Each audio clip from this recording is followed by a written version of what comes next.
Hello दोस्तों, good morning, जोहार। कैसे हैं आप सब? इससे पहले अभी तक आपने B2B news Jharkhand news channel को सब्सक्राइब और लाइक नहीं किया है तो लाइक कर दीजिए। तो चलिए बात करते हैं, आज के तमाम छोटी बड़ी खबरों पर नजर डालते हैं। सीएम का प्रयास लाया रंग। अफ्रीका में फंसे झारखंड के 47 प्रवासी मजदूरों में से 11 की सकुशल वापसी। मुख्यमंत्री हेमंत सोरेन के निर्देश पर कैमरून में फंसे झारखंड के 47 प्रवासी श्रमिकों में से 11 श्रमिकों की सुरक्षित वापसी हो गई। सभी श्रमिकों को श्रम विभाग द्वारा उनके गंतव्य स्थान तक पहुंचाया गया। बाकी बचे 36 श्रमिकों की वापसी भी सुनिश्चित की जा रही है। मालूम हो कि सेंट्रल अफ्रीका के कैमरून के MS ट्रांसरेल लाइटिंग लिमिटेड में कार्यरत झारखंड के हजारीबाग, बोकारो एवं गिरिडीह जिला के 47 श्रमिकों के वेतन भुगतान और कंपनी द्वारा अच्छा व्यवहार नहीं किए जाने की जानकारी मुख्यमंत्री को प्राप्त हुई थी। इसके बाद मुख्यमंत्री ने राज्य प्रवासी नियंत्रण कक्ष को त्वरित कार्रवाई का निर्देश दिया था। राज्य प्रवासी नियंत्रण कक्ष ने त्वरित कार्रवाई करते हुए श्रमिकों और संबंधित कंपनी से संपर्क कर मामले का सत्यापन किया। मामले के सत्यापन के उपरांत श्रम सचिव मुकेश कुमार एवं कमिश्नर संजीव कुमार बेसरा के निर्देशानुसार संबंधित जिलों के श्रम अधीक्षकों ने नियोजकों, नियोक्ताओं और बिचौलियों मिडिलमैन के खिलाफ FIR भी दर्ज कराया और फंसे हुए श्रमिकों को सुरक्षित वापस लाने की प्रक्रिया शुरू की गई। कंट्रोल रूम की टीम लगातार ईमेल और फोन के माध्यम से अधिकारियों, कंपनी एवं श्रमिकों से संपर्क करते हुए श्रमिकों का कुल 39,77,746 बकाया रुपए का भुगतान कराया गया है। इसके बाद 27 दिसंबर 2024 को 47 श्रमिकों में से 11 श्रमिकों का पहला समूह कैमरून से भारत के लिए सुरक्षित वापसी कर हुई। झारखंड पहुंचने पर श्रम विभाग के अधिकारियों ने श्रमिकों का स्वागत बिरसा हवाई अड्डे पर किया। मंत्री हफीजुल हसन की अफसरों संग बैठक। पेयजल सहित इन परियोजनाओं को लेकर दिए निर्देश। राज्य के जल संसाधन विभाग एवं अल्पसंख्यक कल्याण विभाग मंत्री हफीजुल हसन मधुपुर स्थित आवास में पेयजल एवं स्वच्छता विभाग मधुपुर एवं देवघर के अधिकारियों के साथ की समीक्षा बैठक। मंत्री द्वारा सोमवार मधुपुर आवासीय कार्यालय में देवघर मधुपुर के पेयजल एवं स्वच्छता विभाग के एग्जीक्यूटिव इंजीनियर एवं JEE इंजीनियर एवं अधिकारियों के साथ बैठक कर मधुपुर विधानसभा क्षेत्र में विभाग द्वारा पेयजल संबंधित परियोजनाओं को जल्द पूरा करने की बात कही। साथ ही पानी के समस्याओं को दूर करने के लिए नए चापाकल निर्माण, सोलर आधारित पानी टंकी निर्माण, नल जल योजना, जल जीवन मिशन के तहत चल रहे योजना, शौचालय निर्माण सहित अन्य से योजनाओं को लेकर समीक्षा बैठक किया। सीएम हेमंत से जरिया MLA रागिनी सिंह ने की मुलाकात। बंद कोयला उठाव आरंभ कराने का आग्रह किया। सोमवार को जरिया विधायक रागिनी सिंह ने मुख्यमंत्री हेमंत सोरेन से मुलाकात कर उन्हें लोदना के कुजामा कोल डंप पर नियम विरुद्ध मांग को लेकर कार्य बाधित किए जाने की शिकायत की और ज्ञापन सौंपा। रागिनी सिंह ने मुख्यमंत्री को बताया कि लोदना में कोयला उठाव 18 दिसंबर से बाधित है। संबंधित कागजात होने के बावजूद कोयला उठाव में विभिन्न प्रकार की कठिनाइयों का सामना करना पड़ रहा है।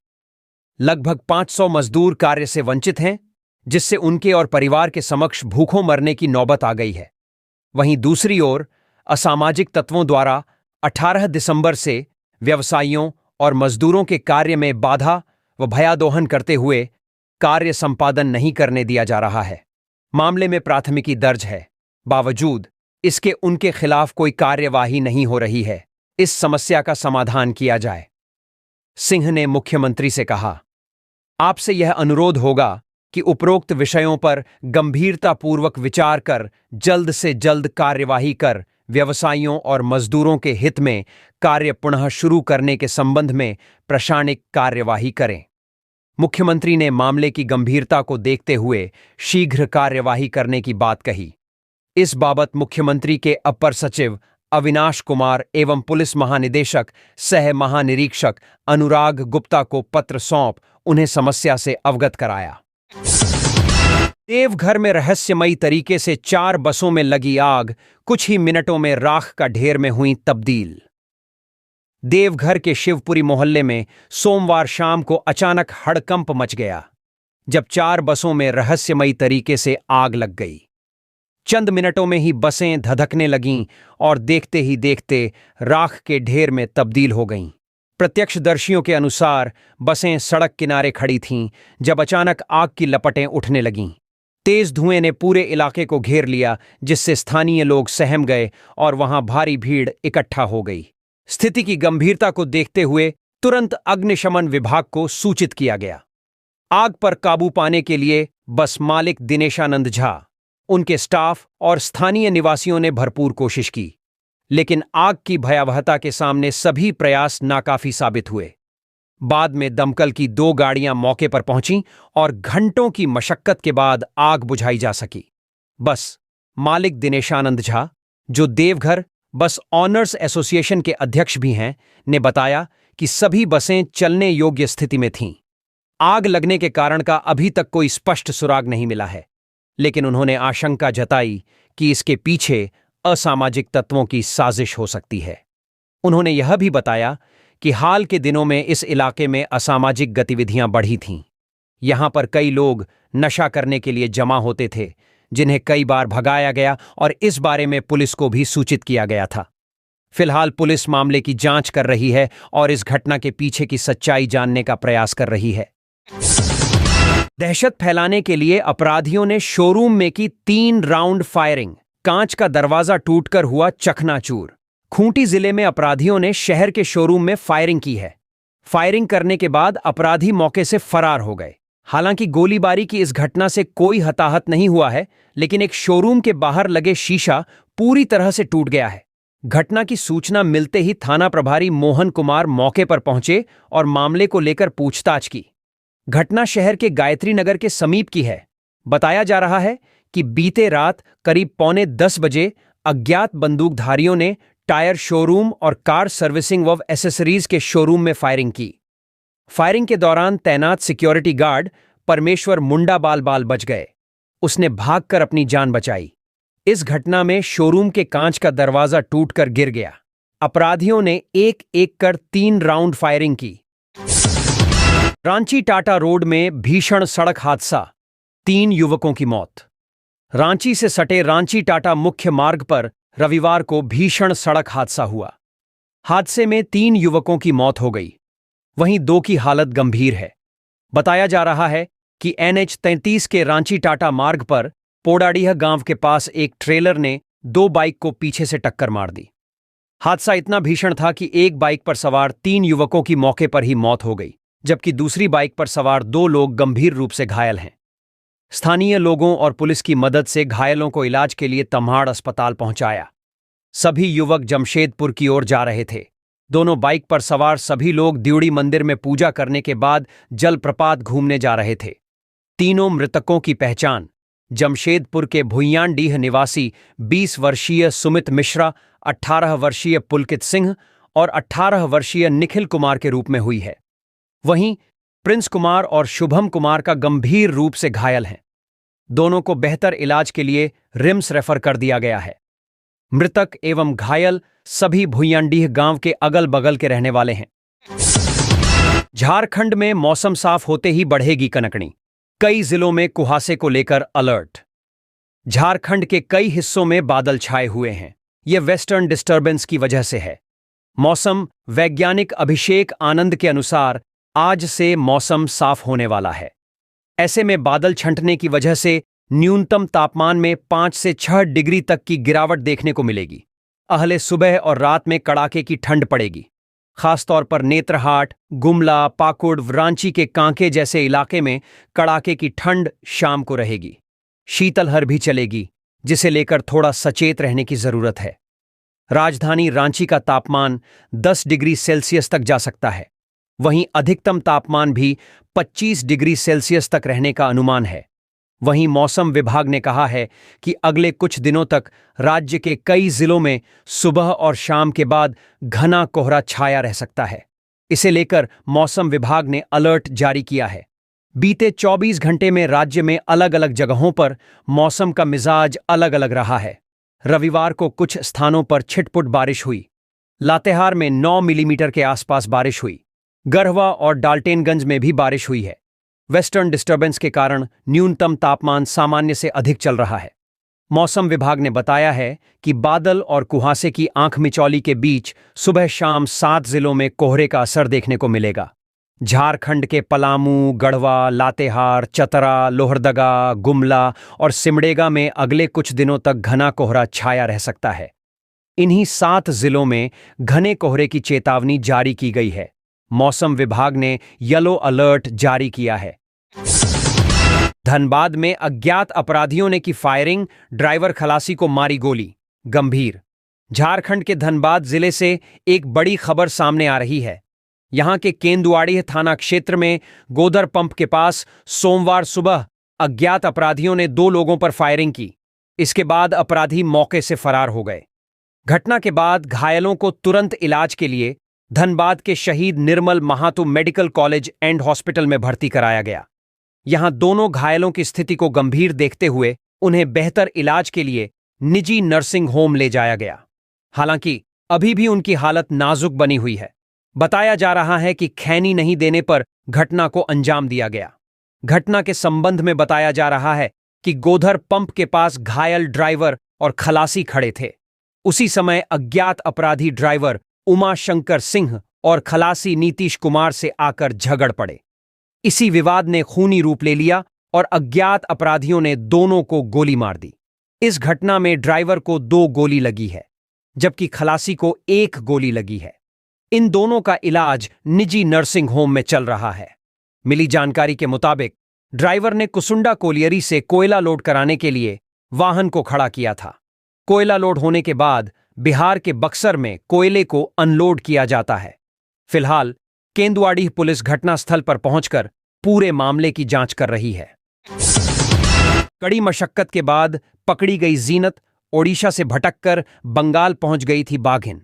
ओडिशा के सिमलीपाल बाघ अभयारण्य एसटीआर से भटककर पश्चिम बंगाल के बांकुरा पहुंची बाघिन जीनत को आखिरकार रविवार को पकड़ लिया गया। उसे बेहोशी का इंजेक्शन दिया गया है। 21 दिनों तक चली इस खोज के दौरान उसने ओडिशा, झारखंड और पश्चिम बंगाल के 3 राज्यों में 300 किलोमीटर से अधिक की यात्रा की। जीनत के पकड़े जाने की जानकारी बंगाल की मुख्यमंत्री ममता बनर्जी ने ट्वीट कर दी। उन्होंने एक वीडियो भी साझा किया है। माना जा रहा है कि पकड़ी गई बाघिन को कुछ समय तक निगरानी में रखने के बाद उसे वापस एसटीआर भेजा जाएगा। 2 सप्ताह पहले एसटीआर से निकलने के बाद इस बाघिन ने दोनों राज्यों के वन्य जीव अधिकारियों को परेशान रखा था।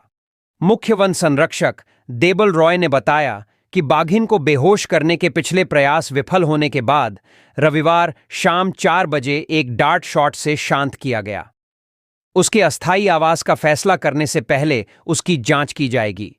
उन्होंने बताया कि शनिवार रात तक वह गोपालपुर के जंगल में थी। यहां उसे दोहरे जाल के घेरे में रखा गया और धीरे धीरे घेरे को छोटा किया गया। रविवार तड़के 1:20 पर बाघिन को बेहोशी का इंजेक्शन दिया गया, लेकिन कई प्रयासों के बावजूद उसे पूरी तरह बेहोश नहीं किया जा सका।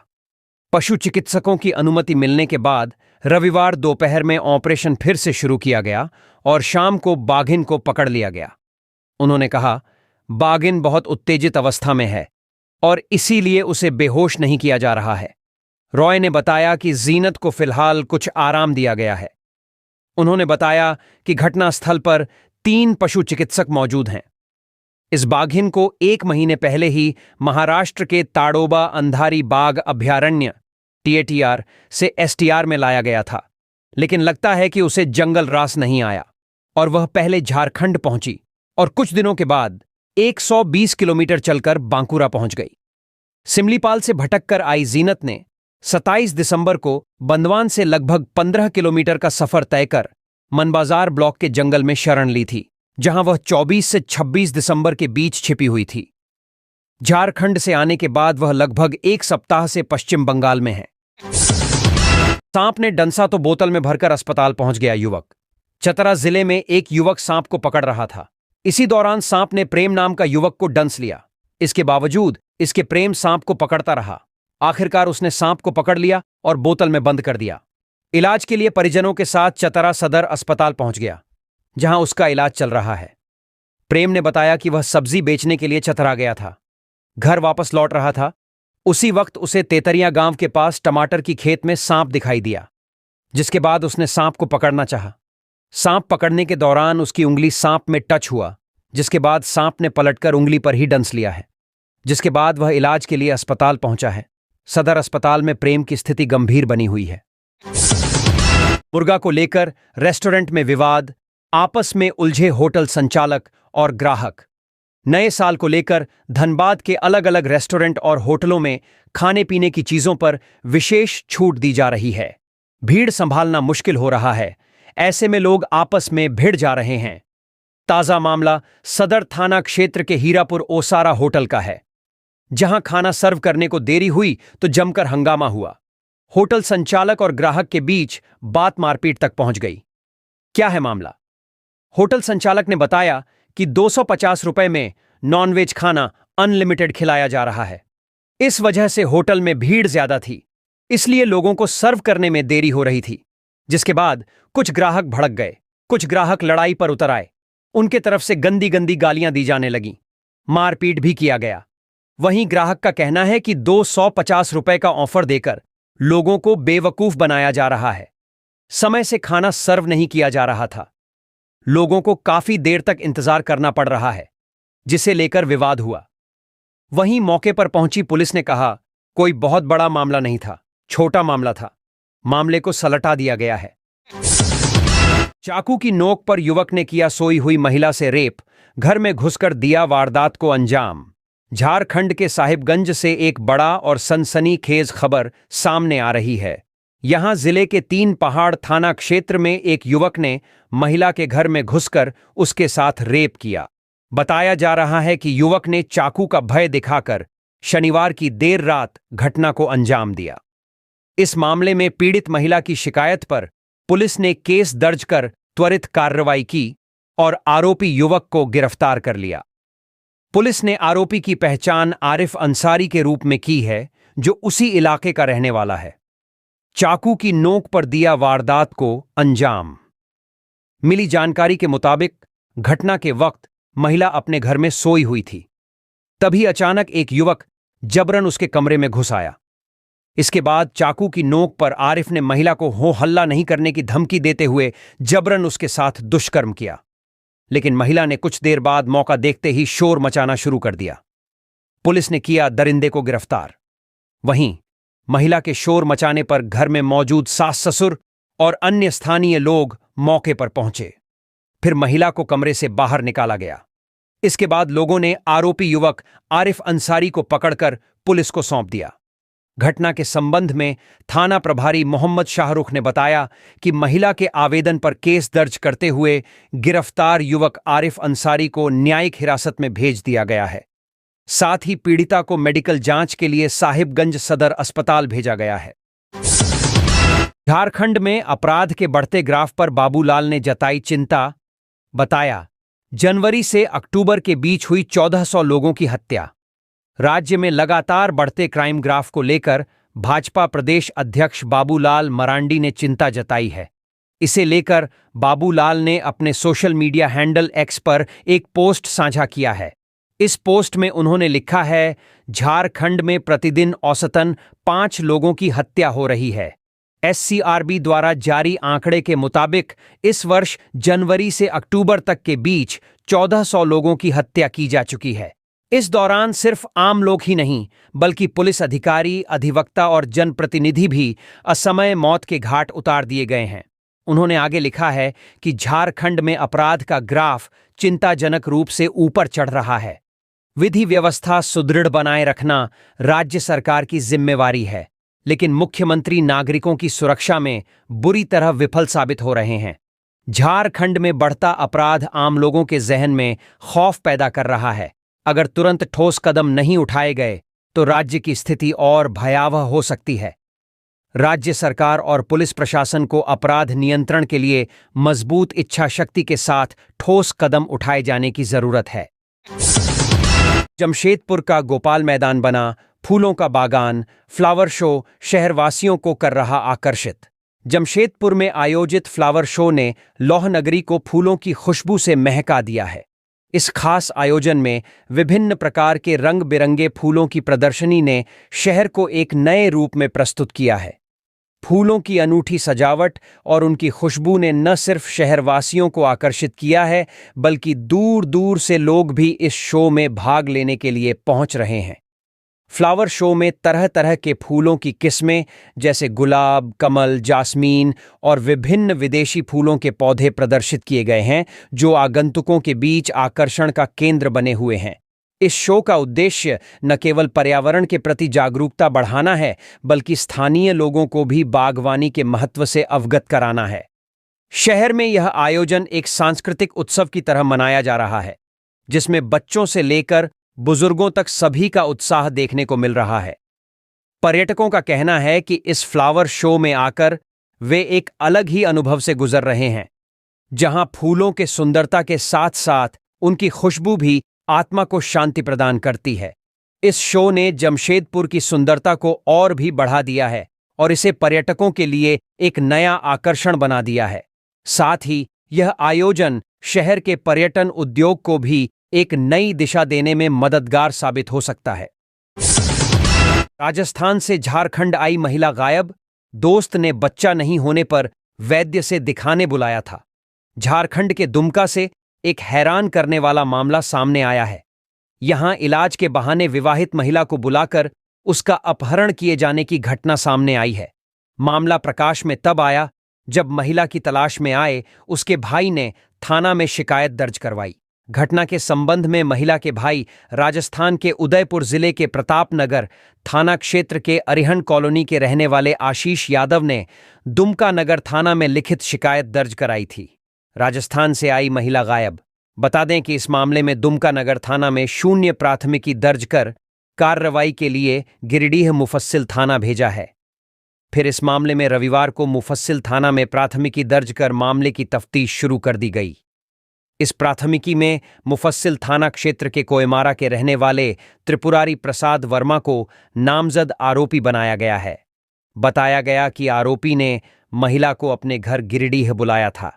इस कारण मामले में दुमका में 0 प्राथमिकी दर्ज करने के बाद गिरिडीह मुफस्सिल थाना में इस संबंध में प्राथमिकी दर्ज की गई है।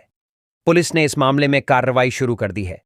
दर्ज प्राथमिकी में आशीष ने बताया है कि उनकी बहन 24 वर्षीय नेहा यादव, पति सोनू यादव, नगर निगम उदयपुर राजस्थान में एनजीओ के रूप में काम करती थी। उसके साथ त्रिपुरारी प्रसाद वर्मा भी काम करता था। इस कारण उसकी बहन और त्रिपुरारी के बीच अच्छा संबंध था। काफी सालों से उनकी बहन को बच्चा नहीं हो रहा था। ऐसे में त्रिपुरारी ने इसी साल सितंबर माह में उसकी बहन को बताया कि झारखंड में उसके परिचय का एक बहुत अच्छा वैद्य है, जो इस तरह की बीमारी का 100% सफल इलाज करता है। आशीष ने आगे कहा है कि उसकी बहन सितंबर के अंतिम माह में त्रिपुरारी के बात पर गिरिडीह आई थी। इसके बाद वो वापस लौट भी गई, लेकिन दोबारा त्रिपुरारी के कहने पर उसकी बहन 7 दिसंबर 2024 को इलाज के लिए उसके पास आई थी। 10 दिसंबर को आखिरी बार बहन की उन लोगों से बातचीत हुई थी। तब तक वह ठीक थी, मगर उसके बाद से उसका फोन और त्रिपुरारी दोनों का फोन बंद आ रहा है। आशीष ने बताया कि बहन और त्रिपुरारी का फोन लगातार बंद आने के बाद भाई बहन का पता लगाने के लिए गिरिडीह त्रिपुरारी के घर पहुंचा। यहां उसे जानकारी मिली कि 9 दिसंबर 2024 को ही त्रिपुरारी कहीं चला गया है। आशीष ने प्राथमिकी में कहा है कि उन्हें पूरा विश्वास है कि त्रिपुरारी ने उसकी बहन को इलाज के नाम पर अपने घर बुलाया, फिर उसका अपहरण कर कहीं गायब कर दिया है। इस दौरान गिरिडीह में आशीष को पता चला कि त्रिपुरारी दुमका में किसी जगह काम कर रहा है। इस पर भाई त्रिपुरारी को खोजने दुमका चला गया, लेकिन दुमका में काफी खोजबीन करने के बाद भी उसकी बहन नेहा और त्रिपुरारी का कुछ पता नहीं चल पाया। इसके बाद मामले में थक कर आशीष ने दुमका नगर थाना में लिखित शिकायत की है। रांची में अपराधियों ने होटल मैनेजर को मारी गोली। जमीन कारोबारी कमल भूषण का है किराएदार। रांची के पंडरा इलाके में एक शख्स को गोली मारने की खबर आ रही है। जानकारी के मुताबिक रांची में होटल के मैनेजर को अपराधियों ने गोली मारी है। पंडरा इलाके के पंडरा ओपी के पास की घटना बताई जा रही है। जिस शख्स को गोली लगी है उनकी पहचान सुमित कुमार के रूप में हुई है। उन्हें अस्पताल में भर्ती कराया गया है। अपराधी गोली चलान के बाद फरार हो गए हैं।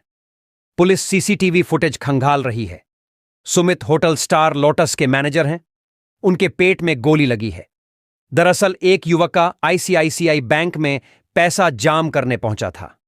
तभी 3 अपराधियों ने उसके साथ छिनतई की घटना को अंजाम देना चाहा। अपराधी उनका बैग छीनने का प्रयास कर रहे थे। इस दौरान बीच बचाव करने गए सुमित कुमार पर अपराधियों ने गोली चला दी। गोली हाथ से छिटक कर पेट में लगी है। आनन फानन में उन्हें मेडिका अस्पताल लाया गया। ऑपरेशन चल रहा है। मौके पर सिटी एसपी मौजूद हैं। बताया जा रहा है कि सुमित कुमार चर्चित कोराबारी कमल भूषण का किराएदार है। पिछले साल ही अपराधियों ने कमल भूषण की हत्या की थी। रांची के रातू रोड में गौशाला न्यास के पास एक स्कूटी में आग लग गई है। घटना के समय स्कूटी गति में थी और सड़क की कटिंग के पास इसकी चाल भी औसत थी। स्कूटी में आग लगते ही घटनास्थल पर अफरा तफरी मच गई। खबर लिखे जाने तक किसी के हताहत होने की सूचना नहीं है। पूजा सिंघल को मिल सकती है राहत। सरकार की ओर से निलंबन वापसी के मिले संकेत। निलंबित आईएएस अधिकारी पूजा सिंघल को बड़ी राहत मिल सकती है। दरअसल झारखंड सरकार उनके निलंबन को वापस लेने का सोच रही है। मालूम हो कि मनी लॉन्ड्रिंग मामले में गिरफ्तारी के बाद उन्हें निलंबित किया गया था। ईडी ने उन्हें मई 2022 में गिरफ्तार किया था। 28 महीने बाद दिसंबर 2024 में उन्हें जमानत मिली। अब कार्मिक विभाग ने उनकी फाइल मुख्य सचिव अलका तिवारी की अध्यक्षता वाली कमेटी को भेजी है। कमेटी की सिफारिश और मुख्यमंत्री की मंजूरी के बाद ही निलंबन वापस होगा। पूजा सिंघल पर मनरेगा घोटाले का आरोप है। यह घोटाला उनके खूंटी जिले में डीसी रहने के दौरान हुआ था। ईडी की जांच में उनके सहयोगी सीए सुमन कुमार के पास से 19 करोड़ रुपए मिले थे। इसके बाद ईडी ने 11 मई 2022 को पूजा सिंघल को गिरफ्तार कर लिया था। गिरफ्तारी के बाद झारखंड सरकार ने उन्हें तुरंत निलंबित कर दिया था। निलंबन से पहले वह उद्योग सचिव, खान एवं भूतत्व विभाग की सचिव और झारखंड राज्य खनिज विकास निगम लिमिटेड की प्रबंध निदेशक थीं। मुख्यमंत्री की सहमति के बाद अगले ही दिन निलंबन का आदेश जारी हुआ था। पूजा सिंघल को लगभग 28 महीने जेल में बिताने पड़े। 7 दिसंबर 2024 को रांची की पीएमएलए कोर्ट ने उन्हें जमानत दे दी। जेल से रिहाई के बाद अब उनके निलंबन को हटाने की प्रक्रिया शुरू हो गई है। कार्मिक विभाग ने संबंधित फाइल कमेटी को भेज दी है। यह कमेटी मुख्य सचिव अलका तिवारी की अध्यक्षता में गठित है। कमेटी पूरे मामले की समीक्षा करेगी। अगर कमेटी पूजा सिंघल के निलंबन को वापस लेने की सिफारिश करती है तो इसे मुख्यमंत्री के पास भेजा जाएगा। मुख्यमंत्री की सहमति मिलने के बाद ही निलंबन वापस लिया जा सकेगा। निलंबन हटने के बाद पूजा सिंघल की फिर से पोस्टिंग हो सकती है। यह उनके लिए एक बड़ी राहत होगी। फिलहाल सभी की निगाहें कमेटी की सिफारिश पर टिकी हैं। देखना होगा कि कमेटी क्या फैसला लेती है। इस मामले में मुख्यमंत्री की भूमिका भी अहम होगी। पूजा सिंघल 2000 बैच की आईएएस अधिकारी हैं। पूजा सिंघल को एक मल्टी टैलेंटेड यानी बहु प्रतिभाशाली नौकरशाह के रूप में जाना जाता था और उनकी झोली में कई रिकॉर्ड हैं। उन्होंने महज 21 साल की उम्र में यूपीएससी की परीक्षा पास कर ली थी। 2000 बैच की आईएएस पूजा सिंघल ने लिम्का बुक ऑफ रिकॉर्ड्स में अपना नाम दर्ज कराया था। हैरानी की बात यह है कि सभी सरकारों के साथ आईएएस पूजा सिंघल के अच्छे संबंध रहे और वह अपने लिए मनचाहा पद हासिल करने में सक्षम थीं। बीजेपी की रघुबर दास सरकार में वह कृषि विभाग की सचिव थीं, लेकिन राज्य में सत्ता परिवर्तन के बाद भी वह लंबे समय तक मुख्य धारा से बाहर नहीं रहीं। हेमंत सरकार ने भी उन्हें पोस्ट किया और खदान, उद्योग और जेएसएमडीसी के अध्यक्ष जैसे अहम विभागों की जिम्मेदारी सौंपी। जानिए नेशनल इंस्टीट्यूट ऑफ फैशन 2025 के लिए ऑनलाइन आवेदन करने की पूरी डिटेल। देश में हैं 16 संस्थान। नेशनल टेस्टिंग एजेंसी एनटीए द्वारा आयोजित की जाने वाली नेशनल इंस्टीट्यूट ऑफ फैशन 2025 के लिए ऑनलाइन आवेदन करने की पूरी डिटेल। देश में हैं 16 संस्थान। टेक्नोलॉजी एनआईएफटी 2025 की प्रवेश परीक्षा के लिए अभ्यर्थी 6 जनवरी 2025 तक ऑनलाइन आवेदन कर सकते हैं। मिली जानकारी के मुताबिक प्रवेश परीक्षा का आयोजन 2 format computer based test CBT और पेपर बेस्ड टेस्ट पीबीटी में 9 फरवरी 2025 को होगा। इस साल रांची और धनबाद में परीक्षा केंद्र चिह्नित किए जाएंगे। बता दें कि इस प्रवेश परीक्षा के माध्यम से छात्र छात्राएं सत्र 2025 से 26 के यूजी, पीजी और फट प्रोग्राम में शामिल हो सकेंगे। जानकारी हो कि पूरे देश में निफ्ट के 16 संस्थान हैं, जिनमें कुल 5,330 सीटें हैं। क्या होगा आवेदन शुल्क? इस परीक्षा के लिए आवेदन करने के लिए जनरल और ओबीसी वर्ग के विद्यार्थियों को 3,000 रुपए का आवेदन शुल्क देना होगा, जबकि यह शुल्क SC, ST और दिव्यांगों के लिए 1,500 रुपए तय किया गया है।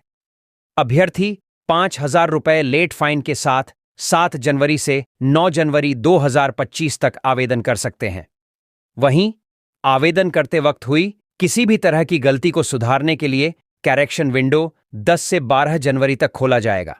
बताया गया है कि निफ्ट 2025 में सफल होने वाले विद्यार्थी देश भर के 16 निफ्ट संस्थानों में यूजी, पीजी और पीएचडी प्रोग्राम में नामांकन ले पाएंगे।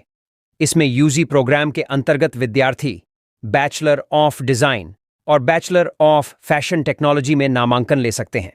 साथ ही पीजी प्रोग्राम के तहत छात्र छात्राएं master of design, master of fashion management, master of fashion technology course में एडमिशन लेंगे। वहीं यूजी और पीजी कोर्स पूरा करने वाले अभ्यर्थी पीएचडी के लिए आवेदन कर सकेंगे। इन जगहों पर है NIFT कैंपस। बता दें कि इस प्रवेश परीक्षा में सफल होने वाले विद्यार्थियों को निफ्ट संस्थानों में मौजूद 5,330 सीट में एडमिशन लेने का अवसर मिलेगा। इस दौरान विद्यार्थी नई दिल्ली, चेन्नई, गांधीनगर, कोलकाता, हैदराबाद, मुंबई, भोपाल, भुवनेश्वर, जोधपुर, कांगड़ा, कन्नूर, पटना, रायबरेली, शिलांग और श्रीनगर में मौजूद निफ्ट कैंपस में नामांकन ले सकते हैं। कृषि भवन में औचक निरीक्षण करने पहुंची मंत्री शिल्पी नेहा तिर्की कर्मियों और अधिकारियों की छुट्टी पर रहने से दिखीं नाराज। झारखंड में अब 1 एकड़ से कम में बने तालाब का भी सरकार जीर्णोद्धार करेगी। अगले वित्तीय वर्ष में निजी तालाब को लेकर कृषि, पशुपालन एवं सहकारिता विभाग को प्लान तैयार करने का निर्देश दिया गया है। इसके साथ ही नए निर्देश के अनुसार अब तालाब के जीर्णोद्धार के दौरान एक तरफ से सीढ़ी का निर्माण भी कराया जाएगा। ये निर्देश कृषि, पशुपालन एवं सहकारिता मंत्री शिल्पी नेहा तिर्की ने कांके कृषि भवन के औचक निरीक्षण के क्रम में उपस्थित अधिकारियों को दिया। वर्तमान में निजी तालाब के जीर्णोद्धार के लिए कम से कम 1 एकड़ और अधिक से अधिक 5 एकड़ वाले तालाब की योजना चल रही है। इस योजना से बड़ी संख्या में किसानों के छोटे तालाब का जीर्णोद्धार नहीं हो पा रहा है। मंत्री शिल्पी नेहा तिर्की ने विभाग के द्वारा आने वाले समय में सब्जियों के MSP तय करने की दिशा में काम करने की भी बात कही। उन्होंने कहा कि फूल गोभी या पत्ता गोभी जैसे सब्जियों का दर दूसरे राज्य के व्यापारी आकर कम कर रहे हैं। इससे स्थानीय किसानों को नुकसान उठाना पड़ता है। औचक निरीक्षण करने पहुंची मंत्री शिल्पी नेहा तिर्की कृषि भवन में कर्मियों और अधिकारियों के छुट्टी पर चले जाने को लेकर नाराज दिखीं। उन्होंने कहा कि क्रिसमस से लेकर नए साल या दूसरे पर्व त्योहार मनाना जरूरी है, पर इसका काम पर असर नहीं पड़े, इसका ध्यान रखना चाहिए। आज जब मैं यहां पहुंची हूं तो 50% कर्मी और अधिकारी 15 से 20 दिन के अवकाश पर है। झारखंड में पहले से ही सरकारी कर्मियों की कार्य संस्कृति गड़बड़ रही है। इसमें सुधार जरूरी है और ऐसा करके हम विभाग की योजनाओं को समय पर पूरा कर सकते हैं। मंत्री शिल्पी नेहा तिर्की ने कहा कि चालू वित्तीय वर्ष के बजट राशि को खर्च करने के साथ साथ अगले वित्तीय वर्ष के बजट की तैयारी में सभी को जुट जाना होगा। औचक निरीक्षण के दौरान जैविक खेती को लेकर दी गई जानकारी पर भी मंत्री आश्चर्यचकित दिखी। उन्होंने कहा कि इसके बारे में कितने लोग जानते हैं। पैकेजिंग, शॉर्टिंग और ग्रेडिंग को लेकर मंत्री ने JSLPS के पलाश ब्रांड का उदाहरण दिया। मंत्री शिल्पी नेहा तिर्की ने कहा कि जब दूसरे विभाग के द्वारा ये किया जा सकता है तो यहां क्यों नहीं। उद्यान विभाग के द्वारा 27 एकड़ में बनाए जाने वाले हाईटेक नर्सरी में स्थानीय 2 से 3 हजार ग्रामीणों को रोजगार देने का भी निर्देश मंत्री ने दिया। उन्होंने कहा कि लोग रोजगार के लिए दूसरे जगह पलायन करते हैं। ऐसे में हाईटेक नर्सरी में उनके रोजगार को सुनिश्चित कर पलायन को रोका जा सकता है। एनएच पर एक्सीडेंट में मौत हुई तो दर्ज होगी एफआईआर, मंत्री दीपक बिरुवा। सड़क सुरक्षा समिति के सदस्य अधिवक्ता राजाराम गुप्ता ने राजस्व, निबंधन एवं भूमि सुधार और परिवहन विभाग के मंत्री दीपक बिरुवा से उनके आवासीय कार्यालय में मुलाकात की। इस मुलाकात के दौरान गुप्ता ने NH 75E पर बढ़ती सड़क दुर्घटनाओं के बारे में विस्तार से जानकारी दी और आरोप लगाया कि NH विभाग की लापरवाही के कारण ये घटनाएं बढ़ रही हैं। गुप्ता ने बताया कि इस मार्ग के मुफस्सिल थाना के पास विभाग द्वारा नाली निर्माण के लिए महीनों पहले गड्ढा खोदकर छोड़ दिया गया है, जिससे सड़क दुर्घटनाओं का खतरा बढ़ गया है। साथ ही चाईबासा से हाटगम्हरिया मार्ग की स्थिति भी ऐसी ही है। मंत्री दीपक बिरुवा ने इस पर गंभीर प्रतिक्रिया व्यक्त करते हुए कहा कि यदि भविष्य में NH मार्ग पर किसी भी सड़क दुर्घटना में किसी व्यक्ति की मौत होती है तो संबंधित कार्यपालक अभियंता के खिलाफ हत्या का मुकदमा दर्ज कराया जाएगा।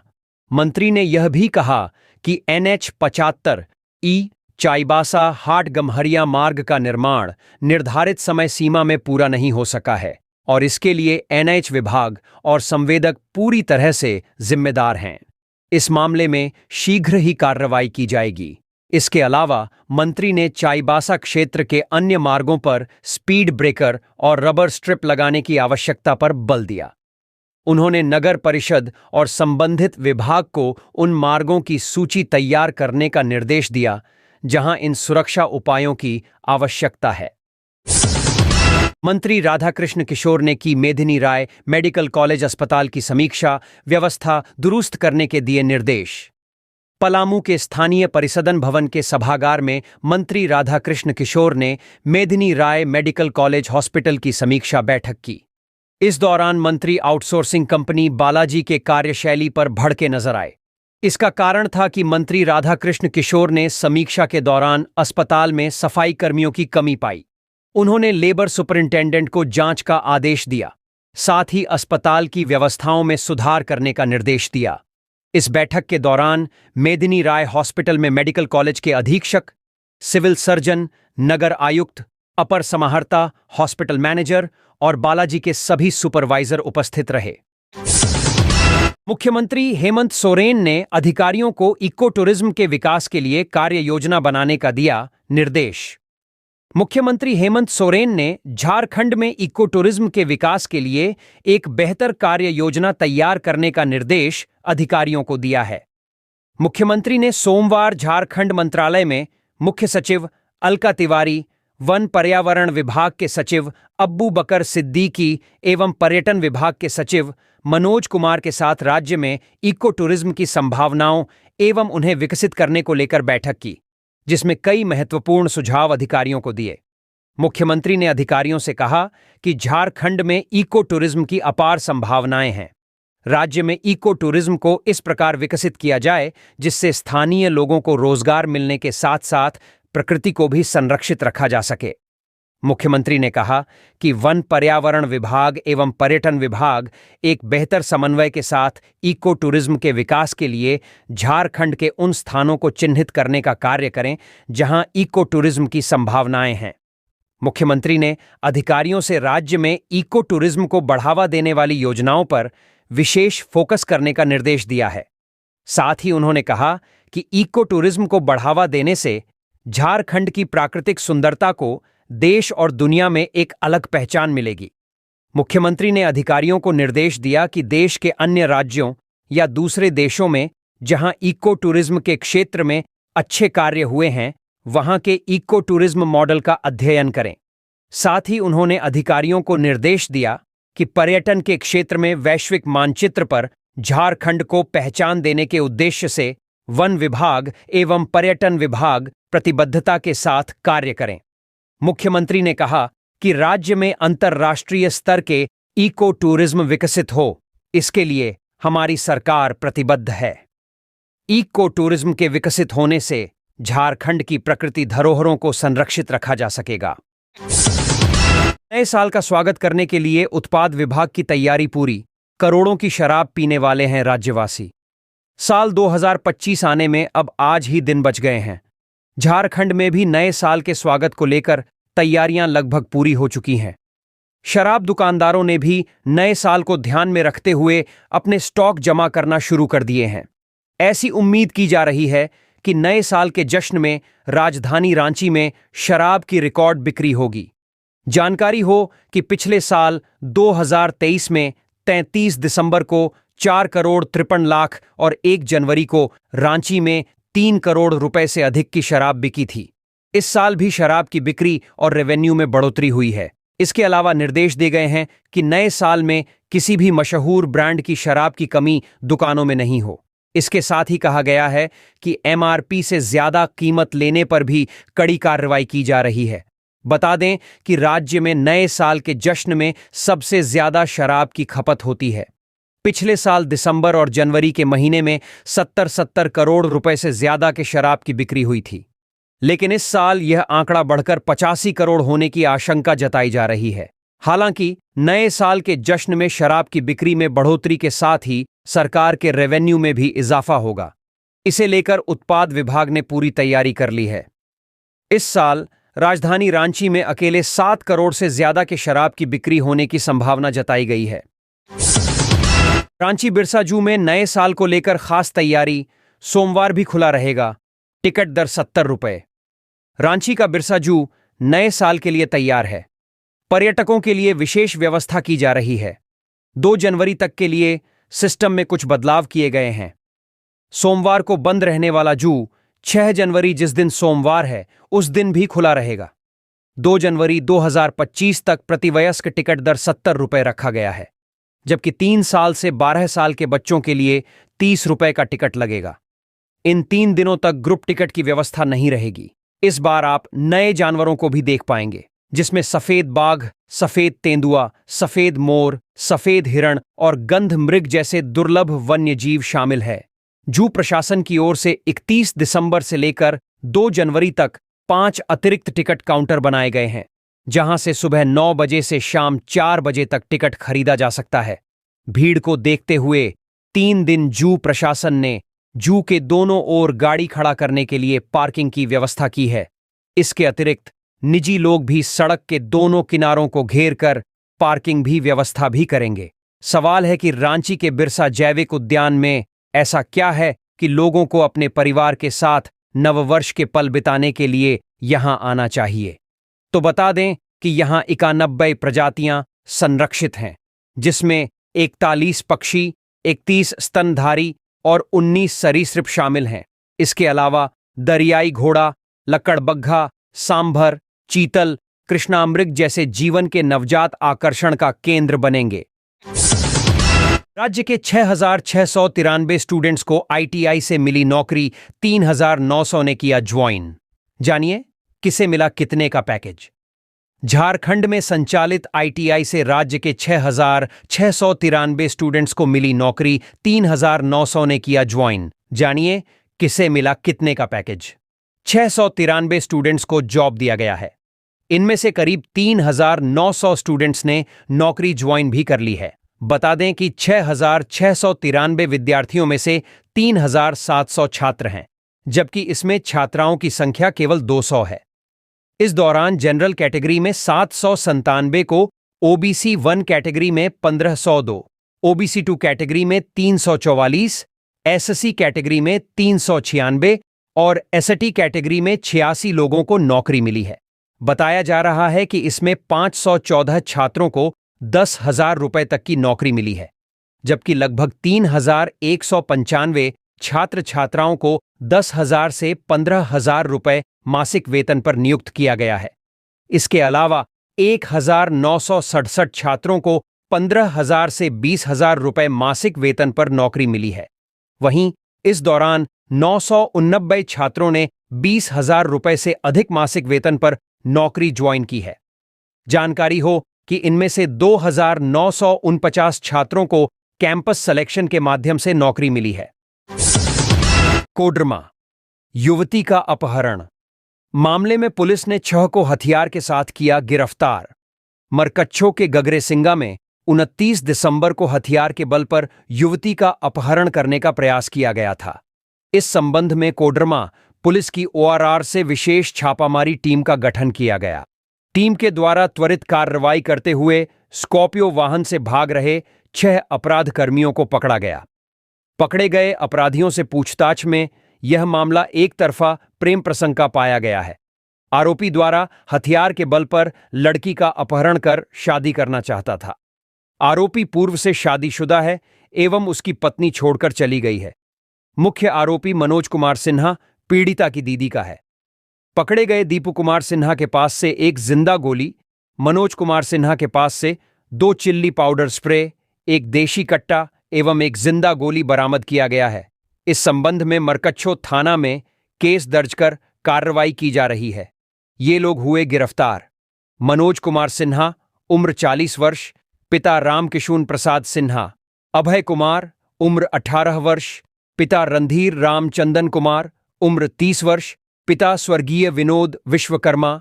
दीपू कुमार सिन्हा उम्र 28 वर्ष, पिता स्वर्गीय गोपाल लाल सिन्हा। अमित राज उम्र 19 वर्ष, पिता बबलू साव। ऋतिक कुमार उम्र 18 वर्ष, पिता स्वर्गीय जगरनाथ लाल। अपराध पर त्वरित कार्रवाई के लिए झारखंड पुलिस ने बनाया अलर्ट्स डिजिटल ऐप। ऐसे करेगा काम।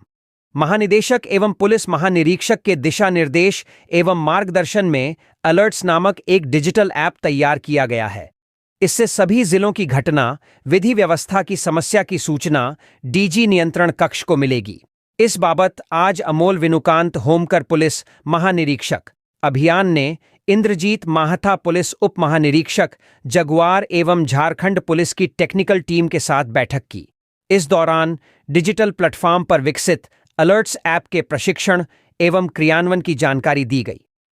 बैठक में वीडियो कॉन्फ्रेंसिंग के माध्यम से राज्य के सभी पुलिस उपाधीक्षक, CCR पुलिस उपाधीक्षक, प्रभारी जिला नियंत्रण कक्ष एवं जिला नियंत्रण कक्ष में पदस्थापित पदाधिकारी कर्मी ने भाग लिया। बैठक में पुलिस महानिरीक्षक अभियान झारखंड एवं झारखंड पुलिस की टेक्निकल टीम द्वारा अलर्ट्स ऐप के उद्देश्य प्रयोग के संबंध में जानकारी दी गई। बताया गया कि राज्य के किसी भी थाना क्षेत्र में हुई किसी प्रकार की घटना को संवेदनशीलता के आधार पर संबंधित जिला नियंत्रण कक्ष के द्वारा अलर्ट्स ऐप पर प्रविष्ट किया जाएगा। वरीय पुलिस पदाधिकारी को घटना की जानकारी डिजिटल प्लेटफॉर्म पर मिलने के उपरांत त्वरित कार्रवाई होगी। उन्होंने ऐप के प्रति जिला नियंत्रण कक्ष एवं राज्य नियंत्रण कक्ष के अधिकारियों की जवाबदेही सुनिश्चित कराने एवं इसे अतिशीघ्र सुचारू रूप से क्रियान्वित करने का निर्देश दिया।